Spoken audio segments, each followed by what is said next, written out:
આજે આપણે દહીં ભીંડી બનાવવાના છે। તમે જોજો આખો વિડીયો।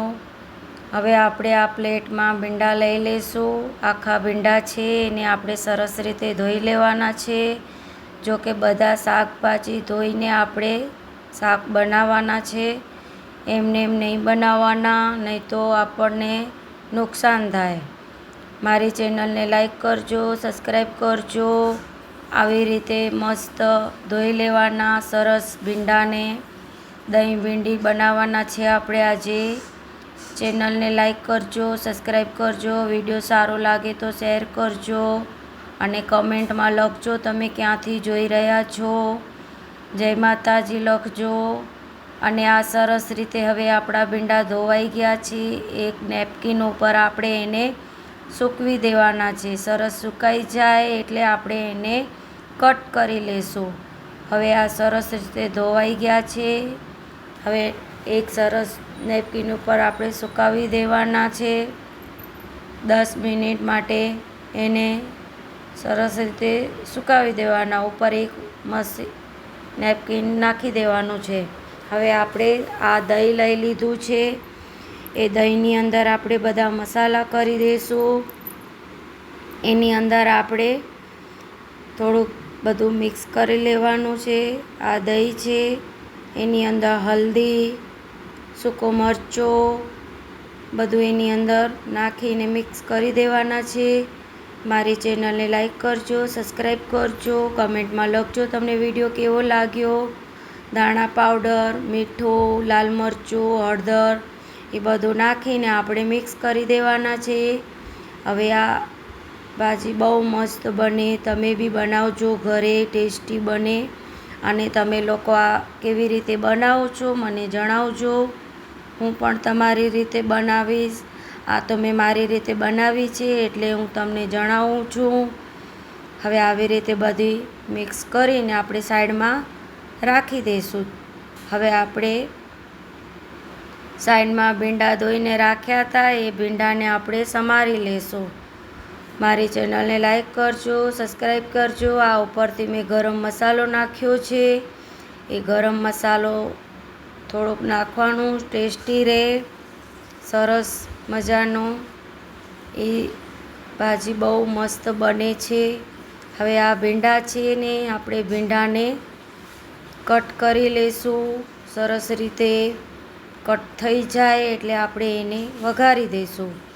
આ એક પ્લેટ લઈ લીધી છે મેં। પ્લેટની અંદર આપણે એને કટ કરી લઈશું લાંબા લાંબા, વચ્ચેથી બી કટ કરવાનું છે। ચેનલને લાઈક કરજો, સબસ્ક્રાઈબ કરજો। મારા વિડીયો તમને કેવા લાગે છે કમેન્ટમાં જણાવજો, એટલે આપણે એવા વિડીયો બનાવશું। થોડુંક સપોર્ટ કરજો। ચેનલને લાઈક કરો, સબસ્ક્રાઈબ કરો। જય માતાજી લખો। આવી રીતે વચમાંથી કટ કરી લેવાના ભીંડા સરસ। જો આવી રીતે કટ થઈ જાય એટલે આપણે એને હવે હું બધા કટ કરી લઉં છું, પછી થોડી વારમાં આપણે મળીએ। બધા કટ થઈ ગયા છે। એની અંદર હવે એક આપણે ડુંગળી નાખશું। એક ડુંગળી નાખવાની છે, ઝીણી ઝીણી કટ કરી લેવાની છે। આ એક ડુંગળી છે। ઉપરથી આપણે છિલકા કાઢીને હવે ઝીણી ઝીણી કટ કરી લીધી છે મેં। જો આવી રીતે કટ થઈ જાય એટલે આપણે એની અંદર નાખવાનું છે। ચેનલને લાઈક કરજો, સબસ્ક્રાઈબ કરજો। ક્યાંથી જો છો વિડીયો કમેન્ટમાં લખજો। હવે આ બધું આપણું રેડી થઈ ગયું છે। ભીંડા છે, કાંદા છે, પછી આ દહીં છે એ મેં તમને બતાવ્યું હતું। હવે આપણે ગેસ ઉપર એક કઢાઈ મૂકશું। કઢાઈની ઉપર આપણે તેલ નાખી દઈશું। જો આવી રીતે આપણે એક કઢાઈ લઈ લીધી છે। કઢાઈની અંદર થોડુંક તેલ નાખવાનું છે। તેલ બહુ નથી લેવાનું, કારણ કે ભીંડા તેલ બહુ છોડી દે, બહુ તેલ પણ નહીં, નોર્મલ તેલ જોવે આપણને। હવે આ તેલ નાખીને મેં ગરમ થઈ જાય એટલે એની અંદર આપણે જીરું નાખશું। સરસ રીતે ગરમ થાય એટલે આપણે એની અંદર જીરું નાખી દઈશું। પછી આપણે આ જે ભીંડી કટ કરી હતી એની અંદર આપણે નાખી દેવાનું છે સરસ રીતે।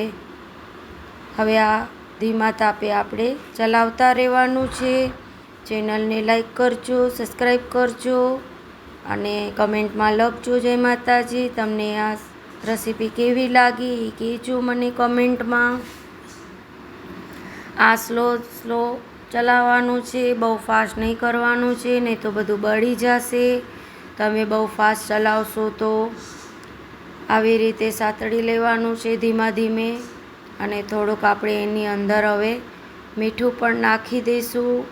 તમને જેટલું જોવે એટલું તમે મીઠું નાખી દેજો, કારણ કે આપણે આગળ દહીંમાં પણ મીઠું નાખ્યું તો એ હિસાબે આપણે એમાં થોડું નાખવાનું.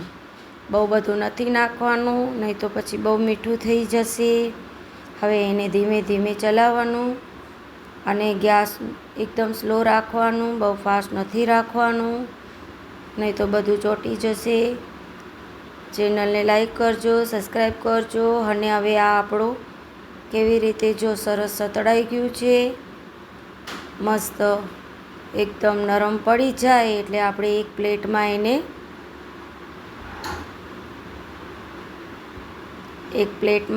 એને કાઢી લઈશું. ધીમે ધીમે ચલાવીને હવે જો આવી રીતે થઈ જાય ને નરમ, એકદમ નરમ પડી જાય એટલે આપણે પ્લેટમાં કાઢી લેવાના. આવી રીતે જોવાનું. હવે આપણે એ પ્લેટમાં કાઢી લઈશું ભીંડાને.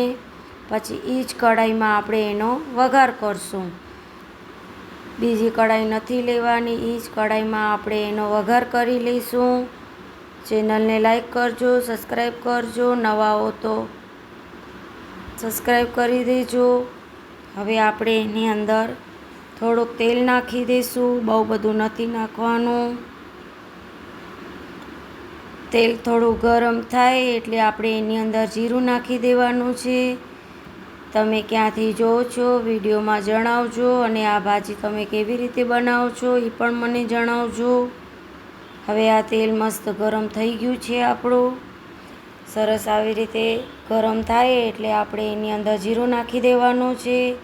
તમે ગેસ એકદમ સ્લો જ રાખજો, અને બધી ભાજી આપણે જ્યારે બનાવીએ ત્યારે આપણને ગેસ ધીમો જ રાખવાનો, બહુ ફાસ્ટ નહીં રાખવાનું. બહુ ફાસ્ટ રાખશો તો બધું બળી જશે.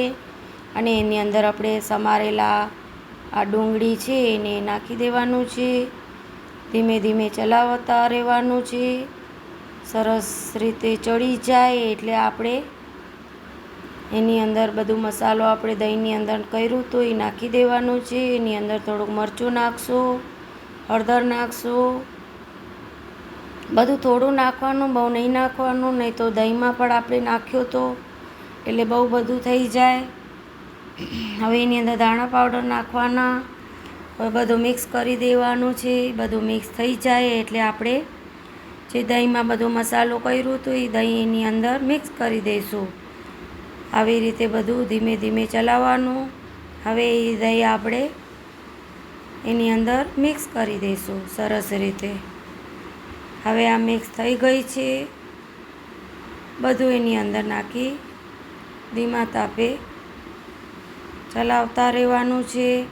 ચેનલને લાઈક કરજો, સબસ્ક્રાઈબ કરજો. વિડીયોને લાઈક કરવાનું છે. કમેન્ટમાં જય માતાજી લખજો, અને તમે ક્યાંથી જોઈ રહ્યા છો એ પણ કહેજો. થોડુંક તેલ છૂટો પડી એટલે એની અંદર આપણે ભીંડી જે સમારેલી હતી એમાં નાખી દેવાનું છે. આપણું થોડુંક આ બચી ગયું તો પાણી નાખીને એને મિક્સ કરી દેવાનું છે. હવે આ સરસ રીતે મિક્સ થઈ ગયું છે. એની અંદર હવે આપણે કસ્તુરી મેથી નાખી દઈશું. એ કસ્તુરી મેથી નાખીને આપણે ધીમા ધીમા ચલાવતો રહેવાનો. આવી રીતે હવે એની અંદર ભીંડી મિક્સ કરી દેવાનું છે. ભીંડી મિક્સ થાય ધીમા તાપે પછી એને આપણે એક પ્લેટમાં નાખીને જમશું. હવે આવી રીતે સરસ એની અંદર થોડીક કોથમીર પણ નાખી દઈશું. અને આ શાક બહુ સરસ સ્વાદિષ્ટ બન્યું છે અમારું. તમે પણ ઘરે ટ્રાય કરજો એટલે તમને ખ્યાલ આવી જશે. કોથમીર મેં નાખી દીધી છે. હવે આ શાક આપણું રેડી થઈ ગયું છે. ચેનલને લાઈક કરજો, સબસ્ક્રાઈબ કરજો. બધા મિત્રોને જય માતાજી. કાલે મળશું નવી રેસીપીની સાથે. હવે આ થાળી આપણી રેડી થઈ ગઈ છે. ભીંડાનું શાક, ભાત, રોટલી, છાશ. જય માતાજી મિત્રો.